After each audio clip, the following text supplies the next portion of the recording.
Hi, I'm Erin O'Riordan. Welcome back to Storytime with Erin O'Riordan. This is episode 15 of Cut by me and Tin Ellington. If you haven't already seen episode 14, you can click the link right here. Chapter 22, January 2000. Edward ducked inside the Phoenix Cafe and looked around. It was practically empty. Good, he thought, shaking the snow off his briefcase. No one sat at the counter, but that could change at any moment. Edward waited for Athena to look up from her newspaper. "You want a booth, Pastor?" she said without looking up. "Yes, please." She got off her stool, grabbed a menu, and showed him to a booth in the corner by the window. He took off his black winter coat and his gloves. "Can I get you a soda?" she asked. He looked around. The skinny waitress with the long reddish-brown hair was not there. That was good. The pentagram around her neck didn't bother him so much, although he meant to talk to her about it. Her habit of mixing up the regular and decaf coffee pots really bothered Edward. He had a lot on his mind and needed to stay alert. I think I'll have coffee today. Regular." "Sure." He didn't need to look at the menu. The whole point of coming to the Phoenix, on the opposite side of town from his office at New Life Ministries, was its familiarity. As he always did on Friday afternoons, Edward propped the briefcase open on the table. He pulled out the draft of his Sunday sermon, handwritten on a yellow legal pad. He began to read himself his thoughts about St. Paul's first letter to the Corinthians, chapter 13. Athena appeared at the table, holding the coffee pot with the brown handle. Edward smiled as he turned over his cup. Athena poured the coffee with measured skill, not spilling a drop. Edward thanked her and reached for the sugar. "What's the sermon about this week, Pastor?" She asked him this every Friday. "Love." Athena nodded gravely. "That's an important subject," she said. "Now, what would you like to eat?" "The chicken." Edward always had the chicken. She didn't have to ask him which pieces he preferred, always a leg and a thigh. And a salad. He always had a salad, too. Athena went through the swinging metal door into the kitchen. 6 minutes later she returned, with a clear plastic bowl of Greek salad, piled high with olives and feta, in one hand and a plate of fried chicken in the other. She set the food down, but didn't seem eager to leave the table. "Sit down," Edward said, smoothing his paper napkin across his lap. Athena sighed a weary sigh as she sat facing the door. "This sermon about love," she started. "What's it all about?" "What is it about love that your congregation needs to know?" She waited for him to finish his first bite of salad before he answered. He said, "Love is patient, love is kind, love is not envious or boastful or arrogant or rude." The 13th chapter of 1 Corinthians. "I came from Thessaloniki," she said. "Oh, yeah?" he said, setting his fork down. St. Paul wrote a letter to the Thessalonians, too, of course. It doesn't address the topic of love as much as, "My brother, who owns the cafe," she said, cutting him off, "and I came together to the United States when we were teenagers. I've belonged to the Greek Orthodox Church my whole life. The Greek Church here in North Timberland isn't all that different from the one in Thessaloniki. I don't know much about the Evangelicals, but I'm sure you read the same Bible that we read in the Greek Church." "That's right," he answered. She wrinkled her nose. "I don't believe it." "It is the same Bible," he insisted. "Virtually all Christian denominations in the world use the same Bible. Scholars argue over the exact translations of some phrases, of course. There are dozens of different versions of the Bible, but it's all basically the same book." Athena laughed, showing teeth that were a bit large, but straight and white. "I believe we use the same Bible, but I don't believe it. The Bible. I don't believe the words in it." Edward shook his head.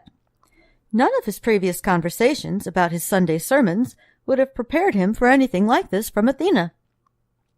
He could understand her decorating the cafe for Halloween, but denying the Bible seemed so radical for someone who'd professed to being a lifelong member of the Greek Orthodox Church.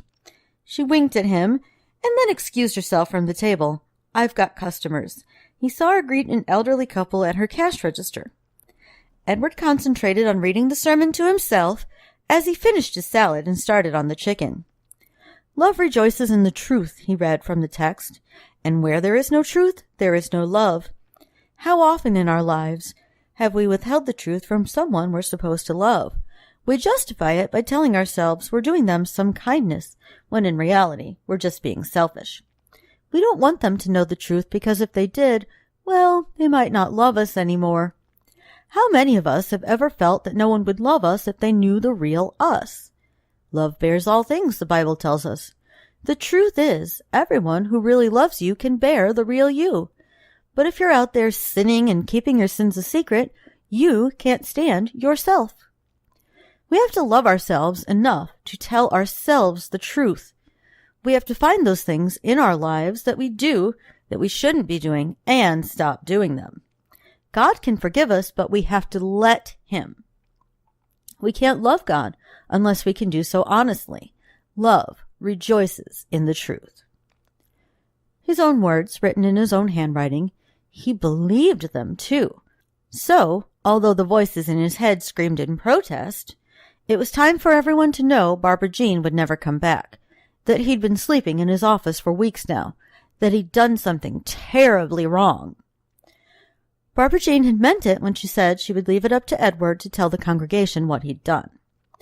She had been kind enough to allow him back into the house, just for an hour, so that he could take some of his things. Edward had brought the single box, along with a few suits on hangers, into his office very discreetly before Ginger arrived that morning. He'd never been good at keeping secrets, but he was managing somehow.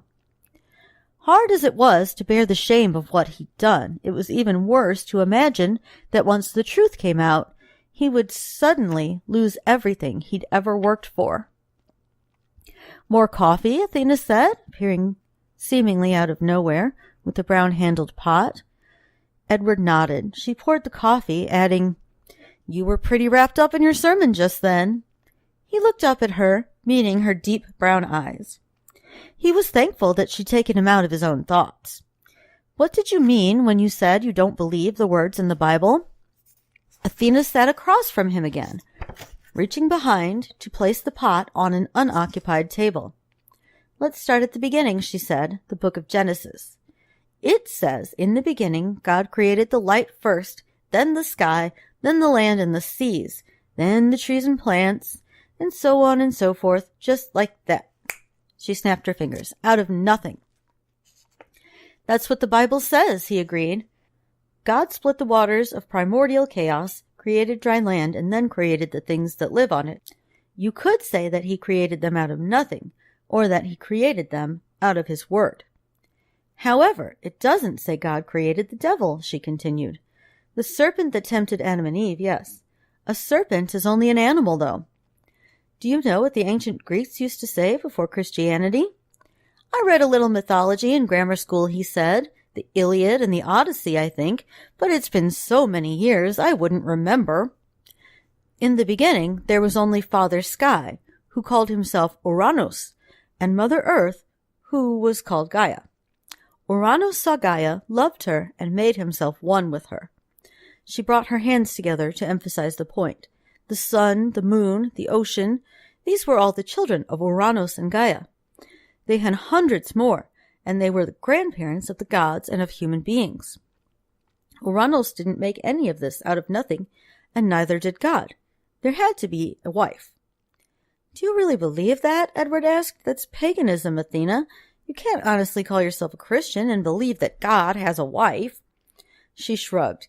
"He had a wife, or she had a husband. Gaia couldn't do it all by herself either. But do you know what I really think when I lie in bed at night thinking about it? That God and the devil were married." He laughed out loud. Maybe she was telling him a joke. God and the devil were married? Her lined, olive-toned face looked serious. "I know that's not what the Bible says, but think about it. God and the devil were all that existed except for some, what do you call it? Chaos," he said. "That's right. There was only God, the devil, and some chaos. So, across the chaos, the devil looks at God and falls deeply in love with her. She looks at him and the same thing happens. They get married and have some children, first light, then dry land, and then the trees, and so on and so forth. Last of all, she gives birth to Adam and Eve. They worship their mother, but not their father. He gets jealous. God and the devil fight. They agree to split up. She gets to keep heaven, and he has to move into hell. Then she talks bad about him to their children, makes them hate him. Sounds like he should have had a good divorce attorney, Edward said. Athena smiled and patted his hand. He looked at the battered gold ring on her finger. Over the 5 months or so that Edward had been coming to the Phoenix Cafe, he'd heard bits and pieces about Athena's husband. Most of the employees at the Phoenix were related to her somehow. No one had ever come right out and said it, but Edward had gathered that he was ill for a very long time and then died. That had been 4 years ago. I just always liked the story of Uranus and Gaia much better than the Bible stories, she said, rising. She glanced over at her other customers. So much more romantic, don't you think? Athena, I think you and your pastor should talk, Edward said. I think he would point out some very serious problems with your theology. Edward's cell phone rang. He put down his coffee cup and retrieved it from his briefcase. Hello? Pastor, a woman's voice said. It was his secretary, Ginger. It's Barbara Jean. She phoned just now and said she wasn't feeling well at all. I can't think why she didn't call your cell phone. Edward sighed. He did not look forward to explaining this to Ginger. Where is she? Did she tell you? Yes, she's at home. Thank you, Ginger. He hung up, then signaled for Athena. Check, please. Is everything all right? She asked. He hated that question. My wife isn't feeling well, he said. I have to go home and check on her.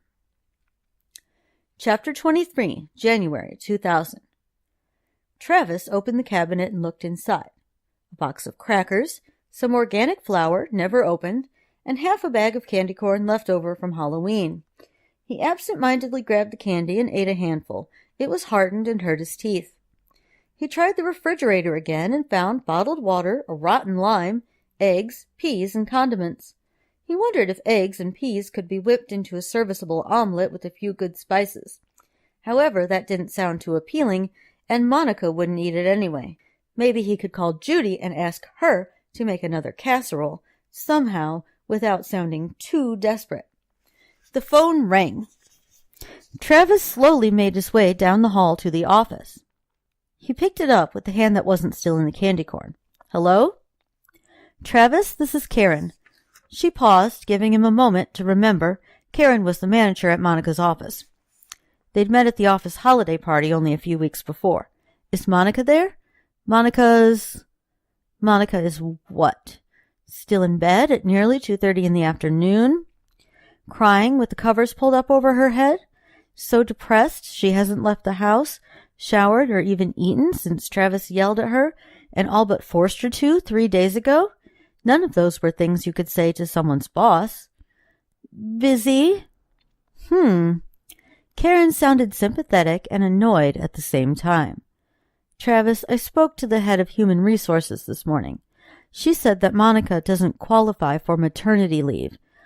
I know it sounds harsh, Travis, but it's company policy, and it complies with the federal law. Of course, Travis thought. No maternity leave if your baby never even left the hospital. So what does that mean, Karen? He heard papers shuffling in the background.